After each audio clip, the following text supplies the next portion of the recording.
So you just finished a beauty of a quilt, and you have a mix of fabrics left over. Maybe a bit of yardage, maybe some strips and smaller pieces. It might be even enough to make another quilt. And today I have the perfect pattern. All you need is some of these and some of these to make this colorful cuddle quilt. It can easily be sized up or down, and there will be a free pattern to download at the end. So stick with me and I'll show you how to do it.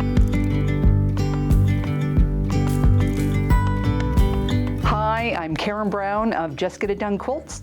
I give you tips, tricks, and strategies to help you make the quilt that you want to make.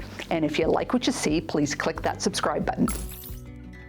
I have had potato chip blocks on the brain lately. And if you don't know what a potato chip is, it's a piece of fabric cut 2.5 inches by 4.5 inches, and it will finish at 2 inches by 4 inches. And I make these as I process my scraps when I finish a project. However, when we finish projects, we often have bits of yardage too, and I rather not cut yardage and strips down to 4.5 inch pieces. So I gave myself the challenge of designing a block using potato chips with width of fabric strips, and of course have little to no wastage. And this block was the result. Last month, I dug through all my solid scraps and I turned them into potato chip pieces. Having a 2.5 inch ruler makes this task a lot easier. And when it was all done, I lined them up in a rainbow. Now, you can also take leftover yardage and cut them down into 2.5 inch strips. And this is often called a jelly roll strip. This pile is a perfect candidate for this, but I just made a quilt out of this fabric, so I'm going to try and dig something else out of my stash. I have some of these leftover jelly roll strips. Then I'm going to check my scrappage for any other suitable strips. When you are choosing your fabrics, you need to have some contrast between the strips on the outside of the block and the potato chips on the inside of the block.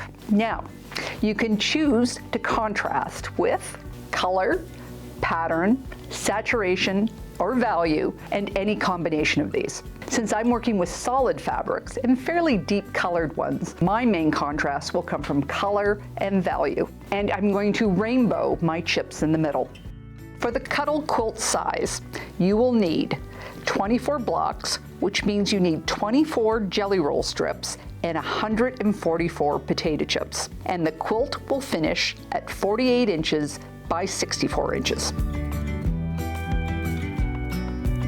You don't need any specialized tools for this Stashbuster, but a 2.5 inch wide ruler will make the cutting a lot easier. I have this one, it's 2.5 inches by 18 inches. Plus, I have this shorter one that's 6.5 inches that occasionally comes in handy. Make sure you have a sharp rotary blade. I will usually sharpen or change my blade with every new project. Fold one jelly roll strip in half. It needs to be at least 21 inches wide from the fold with the selvages trimmed off. With pre-wash fabrics, it's a little tight, but it's definitely not a problem with these unwashed pre-cuts. Trim the selvages and then make a cut at 21 inches. Then make another cut at 12.5 inches. This will give you two 2.5 by 12.5 pieces and two 2.5 by 8.5 inch pieces. You can choose to stack 2 or 3 strips at once. Be sure to use a 45mm or a 60mm rotary cutter if you do. Then you need 6 potato chips. Mine are already pre-cut, and you can see that these are great to cut from your scraps. But just for your reference, if you want to cut them from pre-cuts, you can get 9 potato chips from a width of fabric strip. You can get 4 from a fat quarter strip, 28 if you strip the whole fat quarter. You can get 8 from a layer cake and 2 from a charm.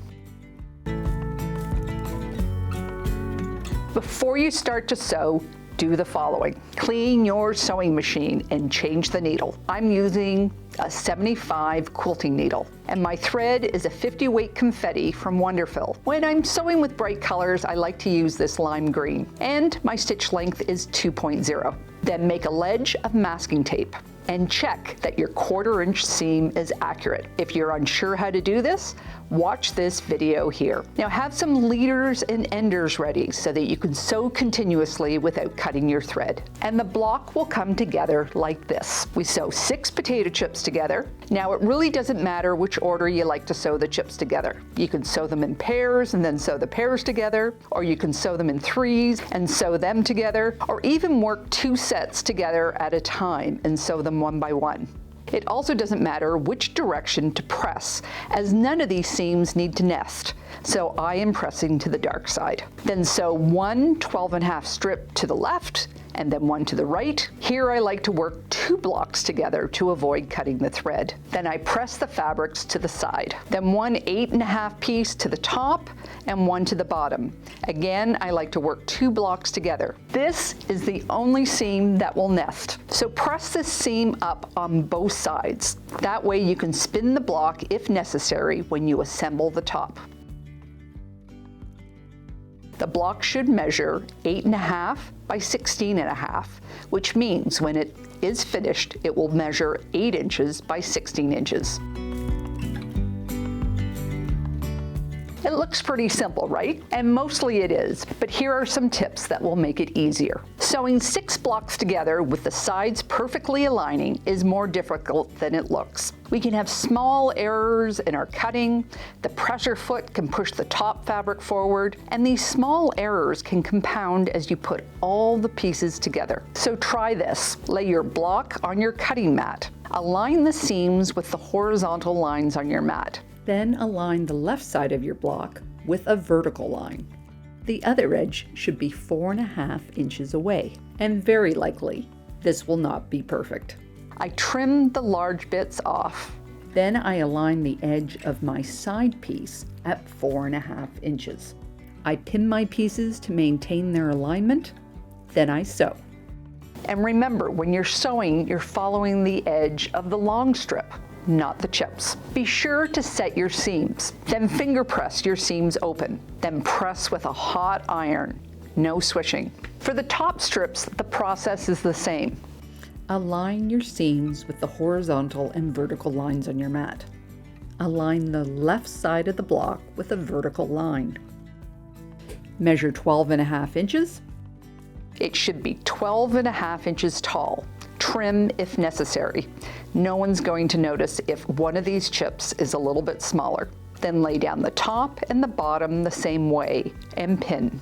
If you have jelly rolls with that annoying pinked edge, you have to measure how wide they are and where on the slope is the spot you use as your edge. On these ones, you measure from the bottom of the V. But I'm not even going to trim it away. I'm going to use that as my edge, and then I'm going to trim up at the end.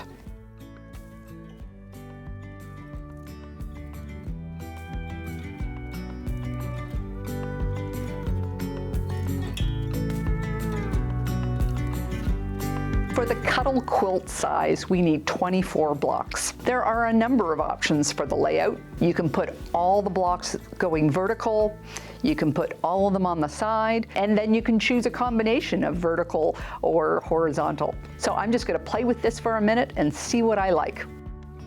Now I was positive I was going to want a combination of horizontal and vertical in some clever layout, but I find the blocks are so colorful that just a simple vertical layout works best.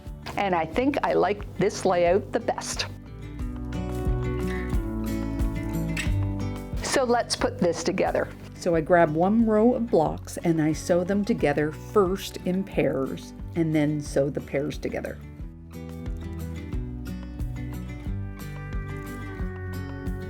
Then I sewed the rows together. Then I sewed the top 2 rows to the bottom 2 rows. And it really did come together quite quickly. It took me just over an hour to sew the whole top together.